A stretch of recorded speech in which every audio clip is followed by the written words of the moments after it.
Hello guys, in this lecture we are going to discuss about what is a website. Let's start with the definition of website.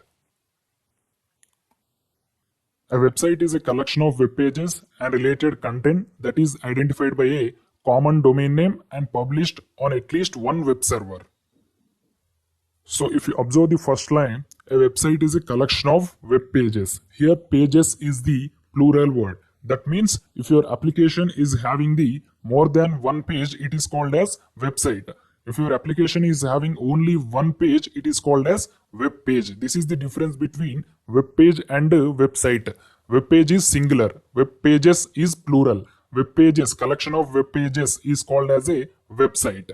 And in website, we will place the content that is identified by a common domain name. Here domain name is nothing but for every website name at the right side we will be having one domain name like .com, .in, .org, .exp like that. So that is called as domain name. And every website must be published on at least one web server. So here will be web server is nothing but a place in the internet. We have to publish our website in the internet, and in our technical terminology we will call that place as web server. Now let's see some of the popular websites on the internet. Google.com, Amazon.com, Udemy.com. If you observe the first website, Google is the website name and .com is the domain. As I said, domain name will be present at the right side of the website. Here Google is the website name, .com is the domain name. For Amazon also, Amazon is the website name, .com is the domain name. Udemy is the website name, .com is the domain name. Here there is no such rule that every website is having the same domain. We can use any domain like .in, .org, .exp, .in, etc. But .com is the one of the popular domain name in the world. That's why every famous website will use only the .com domain. So if you learn the definitions in the web development, you can't understand anything. That's why we have to relate every topic in the web development to the real-time examples. That's why here also we are going to relate this website to the real-time example scenario. Let's relate the website to a building. So first we will discuss what are the advantages of having a building. Why should we need a building? So we need a building because to live, to place our things and to do our work. Of course, having a building is also a prestige issue. But we are not going to discuss about that. So the basic advantages of building are to live in a place, and that place is called building. To place our things, the place where we place our things are called building, and the place where we do our work is called as building. So these are the main three advantages of building. Now let's relate this building with our website. Why should we need a website? What are the advantages of having a website to a person or a company or an organization? Website. Why should we need a website? So the first advantages of having a website is to show our presence online and to place our things. Here things is nothing but data or information, that may be your photos, files, images, anything, etc. and to do our work. So in the building we can do any type of work.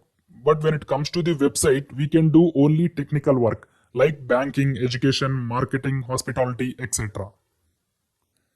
Here we have compared our website with the real-time example building. Now let's discuss the comparison of constructing a building and developing a website. First we will see the steps or stages involved in the construction of a building.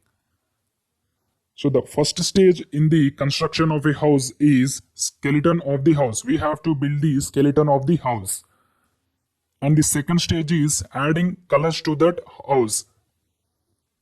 And third stage is providing the functionalities or facilities in the house, like electricity and water facilities. And if you complete all these three stages only, we will get our final product, which is called as a house.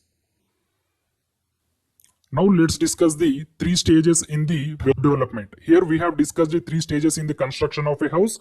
Now let's discuss the three stages in the web development.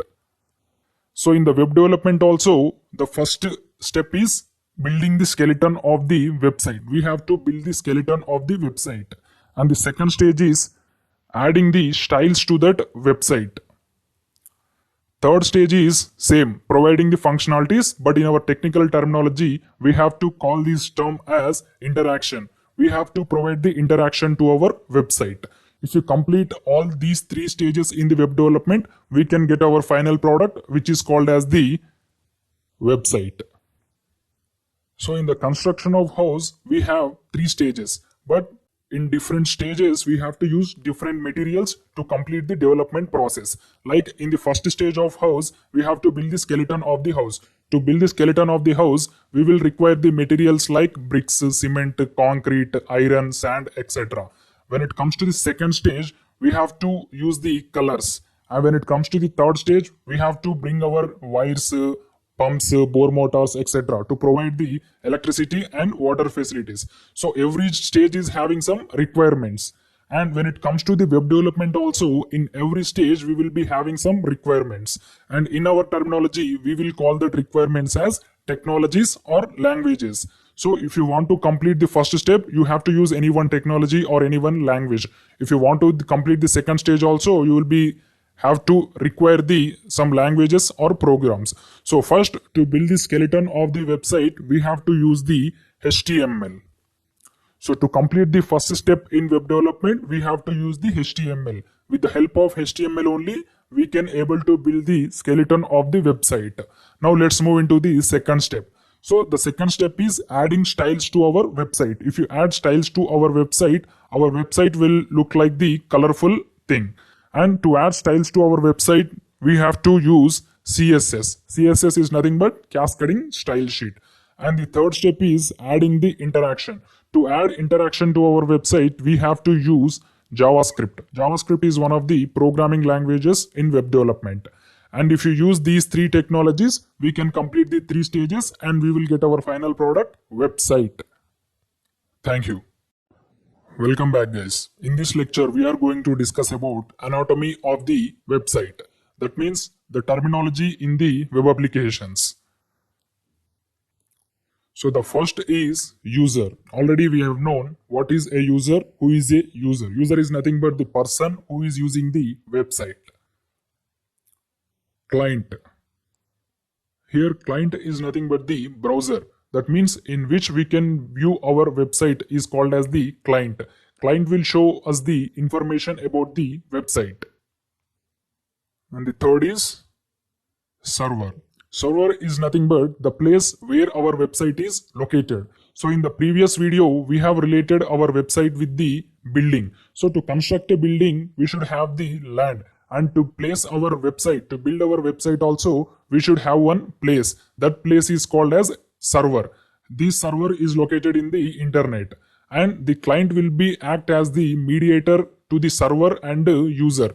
The client will bring the data from the server and it will show to the user with the help of browser. That's why client is called as the browser. Now you can understand the differences between user, client and server. After completing the development of our website, we will publish our website to the server. And when you want to see our website, we have to send the request to the server with the help of client. So client will be acted as mediator. It will take the request from the user and send to the server. Again, it will take the response from the server and it will give that response to the user. That means showing the data to the user. Now we will discuss the fourth term, URL. Already you might be having the knowledge about URL. URL is nothing but the combination of website name and the domain name.